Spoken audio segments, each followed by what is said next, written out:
Serda Rizal dan Pratu Baraza gugur diserang KKB Papua, OPM mengaku bertanggung jawab.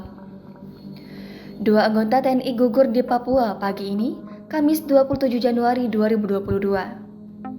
Serda Rizal dan Pratu Baraza gugur setelah pos TNI diserang KKB di Bukit Tepuk, Kapung Jenggernok, Distrik Gome, Kabupaten Puncak, Papua.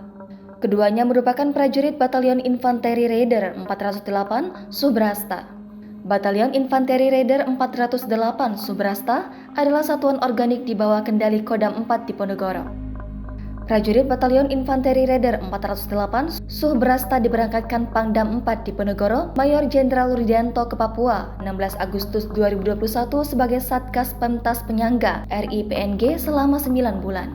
Bertindak sebagai dan Satgas Pamtas Penyangga, Yonif R408 SBH adalah Letkol AD Afri Verdanix. Serda Rizal meninggal di lokasi kejadian, sedangkan Pratu Baraza meninggal saat menjalani perawatan di puskesmas setempat. Akibat kejadian tersebut, dua prajurit gugur karena mengalami luka tembak. Menurut Aksa, personil dari pos TNI Gome masih berusaha mengevakuasi korban karena KKB masih melepaskan tembakan. Pihaknya berharap konflik bersenjata yang sudah lama tidak terjadi di puncak bisa segera berakhir.